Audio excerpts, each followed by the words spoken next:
So today I wanted to talk about how to make dropshipping work consistently, all right? The first hurdle which you're gonna have is making a product work in general and finding a winning product and all those basic things which we cover in tons of other videos on this channel.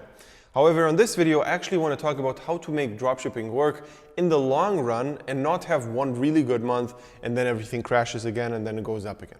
All right. So the number one thing it actually comes down to is that you test, and test. All right.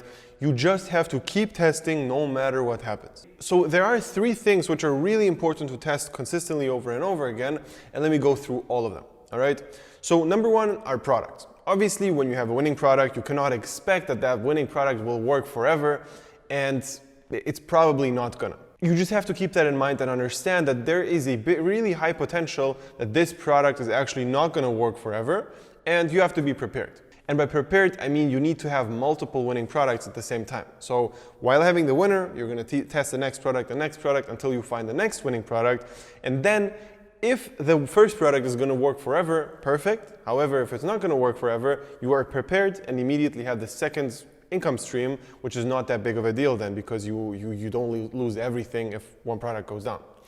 All right, so that's the first thing. Second thing, and that's something which is going to be more important in the beginning, and later on you're just going to split test it here and there, but it's basically going to be the offers and the prices. All right, so those two things in the beginning, you have to do a lot of tests with it.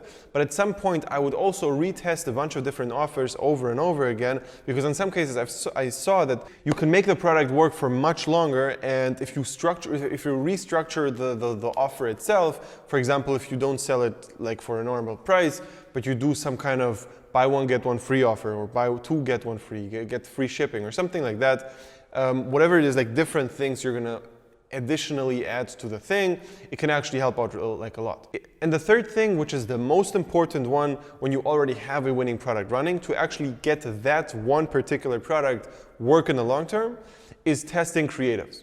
And a lot of people say, all right, my product actually started to die down because I basically tested 3-4 new videos, nothing worked, and the old creatives also started to go down. Basically, my product is done. If you think like that, your product will obviously die out very, very soon. All right. What you actually need to do is just consistently test new creatives over and over again with different scroll stoppers, so different like first couple of seconds, different angles, and also taking the same exact video you have and refilming the same exact video, but just with some minor tweaks. All right. It's just going to be basically the proven concept video, which already worked for you, but in another, like in a slightly other setting, or with other people using the product, or the product being used in another place, or whatever it is. All right. So those things are really important. You have to test that. You have to test scroll stoppers. You have to start sending the product to influencers and get really good custom content done by them. And there, the main part is that it's consistently throughout the whole way should look like natural videos on Instagram or Facebook. All right.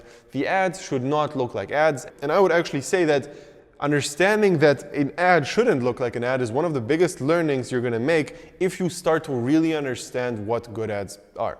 All right. So now that we talked about all the testing stuff, there's a couple of other really important things which are also going to determine if you're actually going to be successful in the long run or if it's just going to be a short-term thing. So number one is problems which are going to come when you start scaling. Payment processors will hold your money, PayPal, Stripe, whatever it is.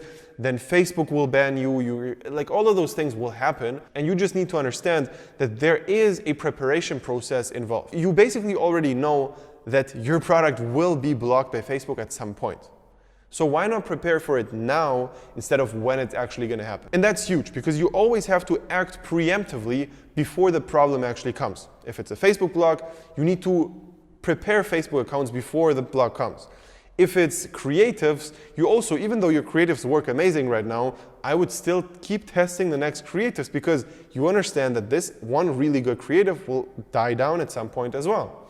So same thing goes for product. It's just everything. Thinking ahead instead of doing everything in the last second is crucial here. So that's really important. And what's also going to help with a lot of the like Stripe, PayPal, and Facebook things is going to be warehouses. So basically having 1 to 3 day shipping times is going to improve everything massively. You're going to have returning customers. You're not going to have any issues with PayPal anymore. Facebook is just going to prefer you over a lot of other stores. Your feedback score is not going to drop that quick. Everything is just going to be so much better if you have a warehouse, and also your margins will actually improve because you can buy in bulk. So quick shipping times are going to be huge, and also if you have a warehouse, number one, influencers are much more likely to actually work with you, like good influencers.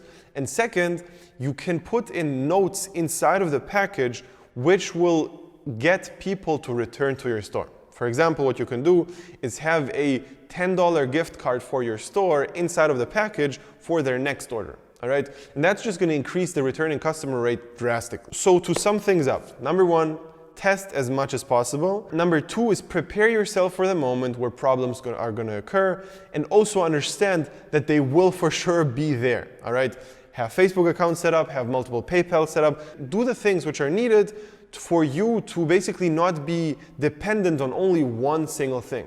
If you only have one Facebook account, that's a problem. If you have one PayPal account, that's a problem. If you have one really good video, it's a problem. If you have one product, it's a problem. All of those things are problems which are not that visible yet because you don't, like, it doesn't feel like a problem because you have a lot of, like, you're making money. However, they are, okay? It's just gonna show a little bit later. And the last thing is basically that you should work with warehouses and actually start improving the experience of your customers. So your customers should have the best possible experience if you want to make this work long term. All right, so if you actually enjoyed this video and also want to work with me one-on-one, click the link below, sign up for a free consultation session. It's gonna be with me personally. We're gonna find out if everything is a good fit, and we're basically gonna start working together in the long term, all right? So here, my goal is basically gonna be to make you profitable with dropshipping, or to take your profitable dropshipping store and take it to consistently really good numbers and basically make it even more profitable, all right? So click the link below and see you in the free consultation session.